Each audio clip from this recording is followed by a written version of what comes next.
Hey folks, how's it going? This is Iron Seagull here, back with another Sims Info and Thoughts video. So, it's no secret that Eco Lifestyle is getting a lot of hate. I haven't seen this much hate for an expansion pack announcement since Get Together years ago. So, even with all the hate Sims 4 tends to get, it's still saying quite a lot. But I can see why. I can see why there is so much hate in the first place, because, well, even though we did vote for an eco-living pack, that was for a stuff pack vote, not an expansion thing. And also, I'm not even convinced. Even though I've wanted this theme for years, I'm not convinced this is worth $40. I imagine this being a game pack, not a full expansion. But in this video, I think we have a few tweets that might help turn this around a little bit. So Mary asked if pollution will affect other worlds as well, and Simguru Frost replies saying yes, during our live stream later this month, we will show off the gameplay that affects the world of Evergreen Harbor and every other world you own except Destination Worlds and Strangerville. Then when Gamer for Fun asked why not Strangerville, Simguru Frost replies saying, I cannot speak on behalf of the dev side / tech standpoint, but from my understanding, and I hope this will suffice, there would be too many world layers at work. Happy to be corrected by another sim guru. I think that explanation makes sense. You already have Strangerville changing as you go through the story, and then after you beat the end of it, then you have the normal state. So I guess that would conflict with all of the environmental effects with Eco Lifestyle if you also threw that into the mix. But I still think that's really exciting that the eco gameplay affects almost all the worlds instead of it just being Evergreen Harbor. It does make sense that the conservation gameplay only affected Sulani and Island Living because it's Island Living, so it was only gonna be about the island, whereas Eco Lifestyle, it sounds more general, and like I said before, it is more realistic to have all the worlds be affected. And speaking of Sulani, I wonder how the Eco Lifestyle gameplay would affect this world. Because, for example, I did manage to get Sulani up to Conservation Level 3, where the island is at its cleanest. So with this whole system with Eco Lifestyle, could I actually push it back to Conservation Level 1? That would be really interesting to see. It is too bad that the vacation worlds are not compatible with Eco Lifestyle's gameplay, but I don't spend as much time in those worlds anyways. It makes sense because you don't have Sims permanently living there. There's just the locals, but they're basically townies. So yeah, it would probably, hopefully anyways, take a decent amount of time to turn a world around, whether you want to pollute it or you want to make it cleaner. Hopefully it's not like how with romance, for example, you can have Sims get married within 24 hours of meeting each other. I hope it could take at least close to a week, maybe, to change the state of the world. So then you would have to stay in the vacation world for quite a while for it to change.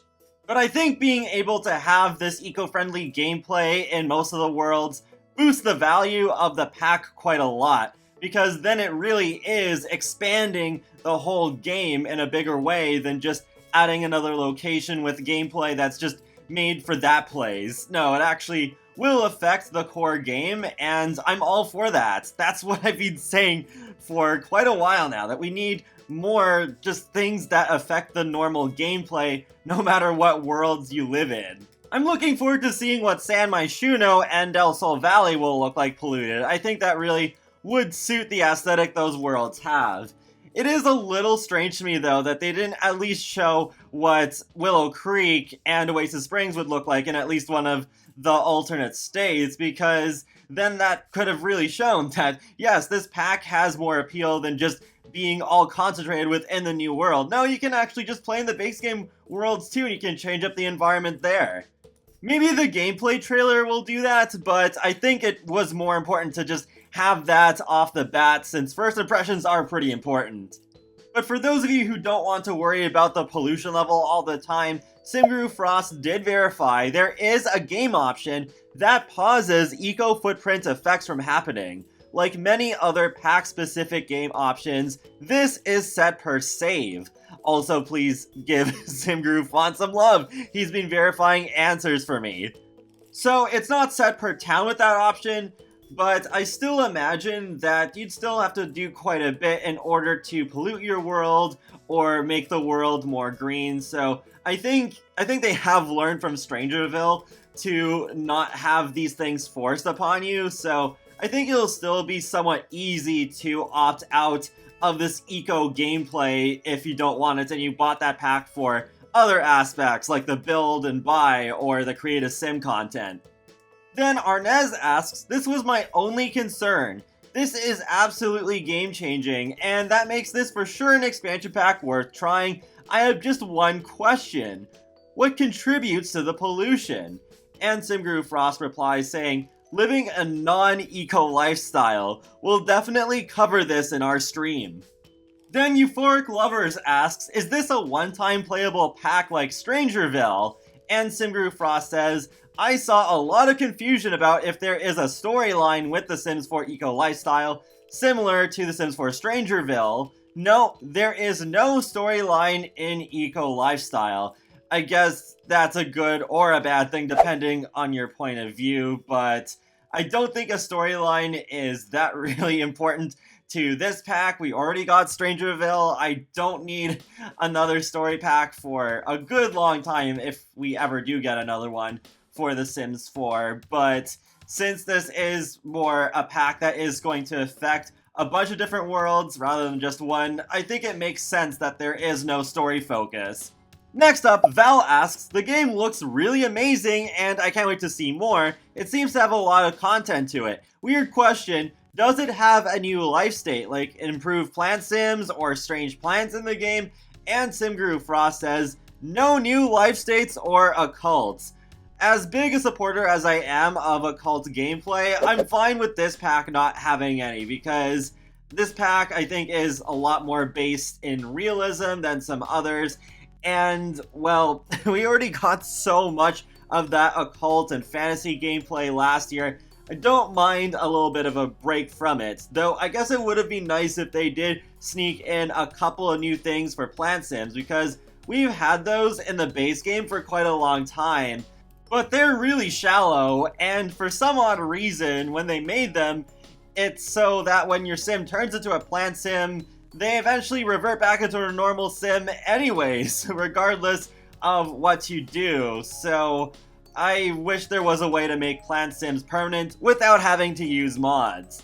Next, Tina Colada said, I love the dumpster diving. Worn out mattress? Yes please. And Simguru Frost responds saying, oh gosh, the team made the best dumpy bed / mattress for those who love the grungy builds. Can't wait for you to see it. Yeah, I can't wait to see it either.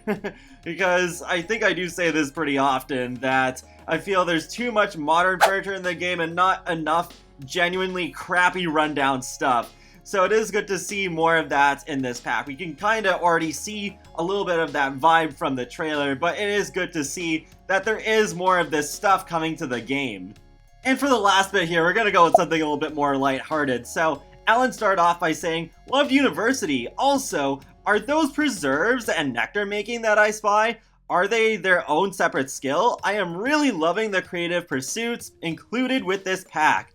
And then Marissa replied saying, dude, I miss nectar making so much. Drunk Sims are my happy place. And Simguru Frost replies saying, I foresee a couple things already you're going to enjoy. So we do know that we are getting those fizzy juices. So hopefully Sims could get juice like they could in The Sims 3 Late Night. They really should have added something like that in Get Together or Discover University. But if this is another chance to do it, that would be cool. Because the Slice of Life mod does have a drunk system, and I do like that, but you shouldn't need mods for that. And of course, the console players, they can't use the Slice of Life mod because the console version does not support mods and custom content. And that wraps up another Sims Info and Thoughts video. So feel free to let me know your thoughts in the comment section below on everything I talked about. And be sure to subscribe if you want to keep up with my latest content from The Sims, Sonic the Hedgehog, and more. So I will talk to you all later, and have a great day. Thanks for watching!